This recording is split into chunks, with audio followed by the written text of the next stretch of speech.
أعوذ بالله من الشيطان الرجيم بسم الله الرحمن الرحيم الحمد لله وكفى والصلاة والسلام على نبينا مصطفى وبعد. Louvor de Allah, saudações ao profeta Muhammad sallallahu alaihi wasallam, aquele que através de seu esforço e sacrifício ensinou a humanidade a palavra da necessidade. Ainda pode-se citar nesta mesma vertente motivos que levam o Jinn a possuir o ser humano. É verdade que no tempo que passa sempre discute se o Jinn pode possuir o ser humano ou não. Mas na verdade pelas provas, não é? Como Abdullah ibn Ahmad ibn Hanbal questionou o pai também sobre esta questão.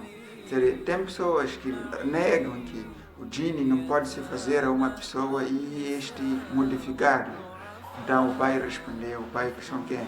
Ahmad ibn Hanbal respondeu.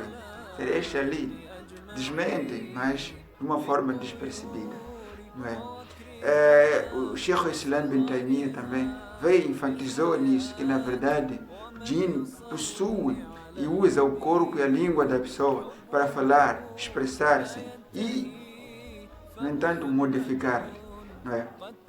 O Ibn Qayyim também diz que existem alguns que quando se faz a medicina vêm renegar a parte espiritual e negam que um Jinn não pode possuir ou entanto fazer-se ao corpo do ser humano e modificar. Não é? É isso. E os hadiths também, analisando os hadiths, vamos primeiro ver, tem o hadith de Ibn Abbas, radiallahu ta'ala, que eles contam que veio uma senhora perante o profeta Muhammad sallallahu alaihi wasallam com a sua criança. E veio dizer ao mensageiro de Deus, olha, mensageiro de Deus, esta minha criança é tomada pela loucura, pelo menos 2 vezes ao dia. De noite, ao amanhecer e ao entardecer. Esta é buscada um pouco com um gênero de loucura, parece gênero de epilepsia, assim.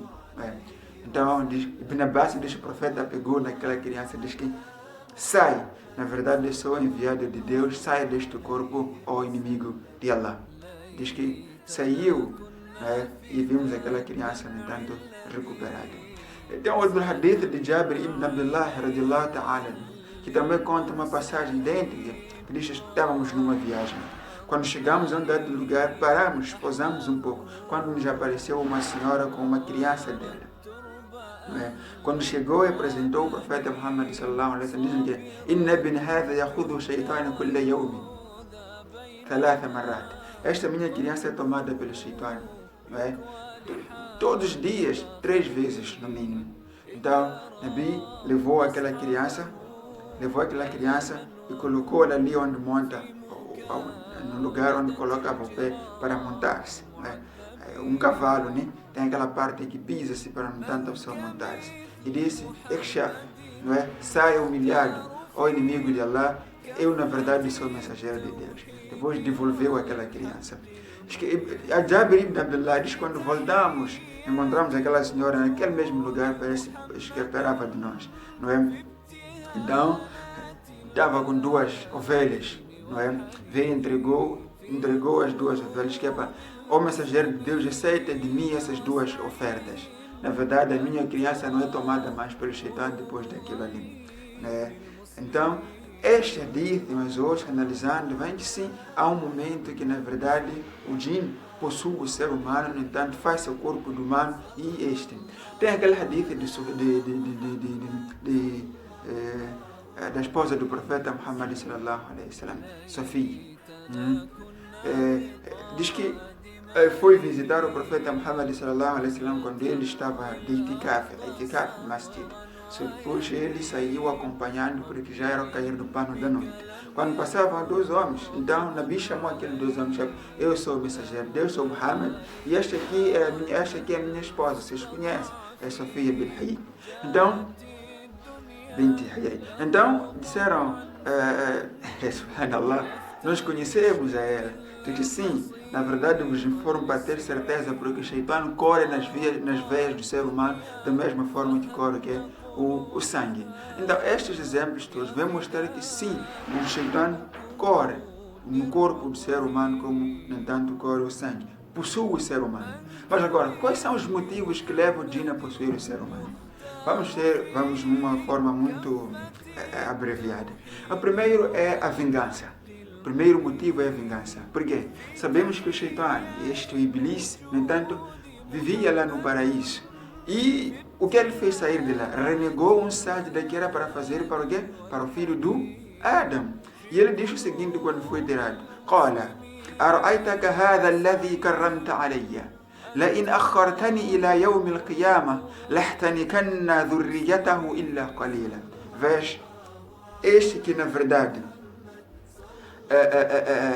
elevaste, não é? Honraste em relação a mim, não é? Se deixar prorrogar a minha estadia até o Qiyama, prorrogar a minha vida até o Qiyama, lahtanikanna, eu a possuirei, não é? Eu vou me apoderar da descendência dele, desde do Adão e lá Qalil, excepto os poucos. E no Surat Al-Araf também vem isto, não é? Quando ele ثُمَّ لَآتِيَنَّهُمْ مِنْ بَيْنِ أَيْدِيهِمْ وَمِنْ خَلْفِهِمْ وَعَنْ أَيْمَانِهِمْ, não é? E eu vou tentar a eles de esquerda, de direita, de frente, de trás, não é? E não vai contar dentre eles nenhum dos agraciados, quer dizer, dentre eles não vão prestar a gratidão assim, excepto poucos. Então, o primeiro motivo é a vingança, porque o pai dele é que me fez, é que foi o motivo para eu ser tirado do paraíso. Então eu vou possuir e vou tentar os filhos dele para também sair, quer dizer, seguirem-me, não é? Este é o primeiro motivo. O segundo motivo é, no entanto, o desleixo ou a fraca crença do ser humano. A fraca crença e o fraco anquida do ser humano para com Allah subhanahu wa ta'ala. Quando o Shaitan descobre que o ser humano tem um pouco anquida, uma pouca crença, uma deficiência na crença para com seu Criador, ele aproveita-se e possui o ser humano. O outro motivo, mencionamos de uma forma rápida, o outro motivo é a negligência do ser humano na prática do seu próprio deen. Vamos dizer, por exemplo, a negligência no duá, na prece. Diz que antes de entrar a casa, Bismillah, fechar as portas, Bismillah, recitar isto, Bismillah. No entanto, quando negligenciamos só pelo menos o Bismillahirrahmanirrahim, veja, o hadith de Jabir ibn Abdullah radiyallahu ta'ala anhu. Diz que o profeta Muhammad sallallahu alaihi wasallam diz: فَإِذَا اسْتَجْنَحَ اللَّيْلِ أَمْ كَانَ جُنُحَ اللَّيْلِ. Quando cair o pano da noite, ou quando entrar a noite, não é? فَكُفُوا صِبْيَانَكُمْ. Leve todas as crianças para dentro. فَإِنَّ الشَّيَاطِينَ تَنْتَشِرُ حِينَئِذٍ. Porque na verdade os shaitanos, os demônios, espalham-se naquele momento ao entrar, ao cair o pano da noite. فَإِذَا ذَهَبَتْ سَاعَةٌ مِنَ الْعِشَاءِ. Quando, no entanto, já ir ao tempo, entrar aquela hora de Isha, não é? فَخُلُّوهُمْ. Deixa eles, agora podem brincar ali no quintal, não é? Depois diz o quê? E cubram todos os utensílios, todos os recipientes que tenham qualquer líquido, tenham água, enquanto menciona o nome de Allah. E cubra todos os recipientes, utensílios que tenham comida, enquanto recita o nome de quê? De Allah, Bismillah. Watfi misbahaka. E desliga a sua lâmpada quando for a dormir, né? Enquanto menciona o nome de Allah. Ainda sobre o recipiente, mesmo se não ter uma tampa apropriada, mesmo se colocaram simplesmente um pauzinho ali e mencionar o nome de Allah, na verdade o Shaitan não vai abrir nada que foi mencionado o nome de Allah. Quer dizer, o nome de Allah ser a sua receita diária do seu dia a dia. Pegou isto, fechou a porta, começou a confeccionar os alimentos. Bismillah, Bismillah, Bismillah. Quando nós negligenciamos esta prática do dua só, tá vendo? Temos uma abertura para o Shaitan. Às vezes estamos ali a comer, o telefone ali, deixamos o prato aberto e fomos. O que é que faz o Shaitan? Na verdade, ele diz que aqui não é mencionado o nome de Allah, não é?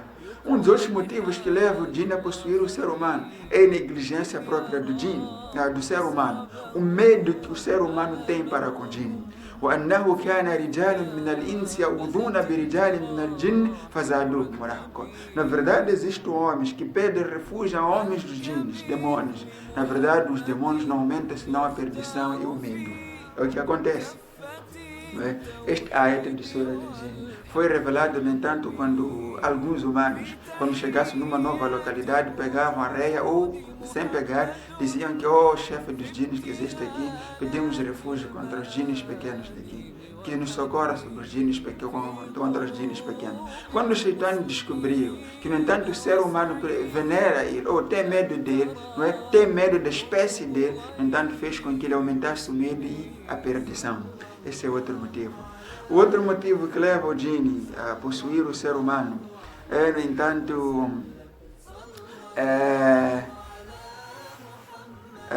provocar-lhe, ou a natureza dele. A natureza do Jinn é maléfica. Tanto como você na sua casa pode estar a dormir, mas entrar algumas pessoas virem roubar. Não porque você provocou aquelas pessoas. Entrar a vir te bater, não porque você provocou, porque é a natureza da própria pessoa. Tanto como existem espécies assim, que a espécie para nós é uma espécie maléfica, não é? Como podemos ver, por exemplo, o escorpião. Pode te morder, mas na verdade não está te morder, às vezes está a brincar com você. Mas a natureza deste escorpião, quer dizer, o jeito deste escorpião, para nós é maléfico, mesmo que não seja a te prejudicar. Mas existem espécies que têm uma natureza maléfica. E Jinn também tem esta. Tem alguns que estão de natureza maléfica. Como dissemos, tem uns djinnus que não estão ali para causar o ser humano, mal no ser humano, mas tem djinnus que vêm fazer isto. Então, tem um djinn que a natureza é por si maléfica. Então, quer te tentar isto. Há uma coisa que sempre costumamos ouvir, não, os ossos são para os djinnus. Na verdade, tem os djinnus que alimentam-se de ossos. Na verdade, tem os djinnus que alimentam-se de ossos. Isso pode-se ver num hadith relatado do Bukhari mesmo, que uns djinnus foram ter com o profeta Muhammad sallallahu alaihi wasallam, chamado Jinn al-Nasabin.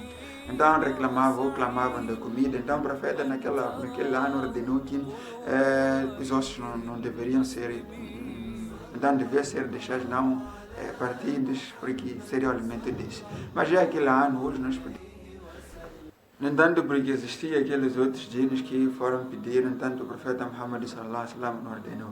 Agora a pessoa está ali, por ali, está a andar, no entanto tem ossos dispersos, e o osso é um dos alimentos deles, não é? Os ossos. E no entanto os ossos é para serem levados e guardados num recipiente, num saco, logo.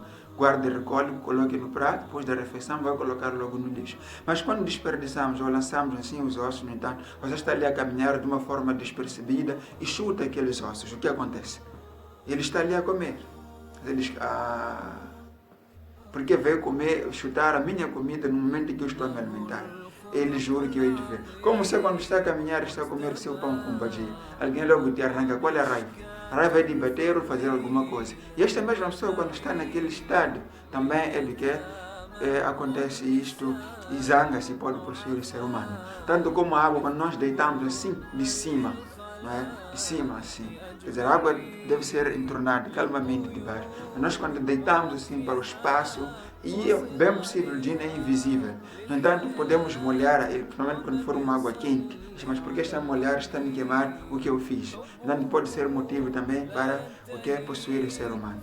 Este no entanto, sem recitar o Bismillah. Tem também a parte do hijab, colocação do hijab. Hoje pergunta, mas por que o Islã vem instruir a colocação do véu, do hijab? Isto é também para prevenir o desordem do ser humano. Mas antes disso, o Jinn também aprecia. O humano, quando aprecia, gosta daquela mulher, a tendência de quê? Falar com ela, se vai aceitar ou vai dar para ter relacionamento ou não. Mas, no entanto, o Jinn, quando aprecia esta mulher, no entanto, ele não fala, vai possuir aquele ser humano, aquela mulher, para ser a esposa. Tanto a negligência em fazermos, conversarmos, bater para negligenciar o Duan entrar à casa de banho. É lá onde eles vivem. Quando nós não recitamos o Duan, que vai servir de um véu, onde a nossa nudez, a visão dos djinnus, ele tem uma total liberdade de apreciar e, no entanto, a possuir a esta pessoa que está lá. E tem também a negligência no convívio. Por exemplo, o profeta Muhammad sallallahu alaihi wasallam diz que anjos não entram em casa onde haja cães ou imagens penduradas. Noutra aula vamos falar tipos de cães, mas aqui estamos a falar dentro da casa.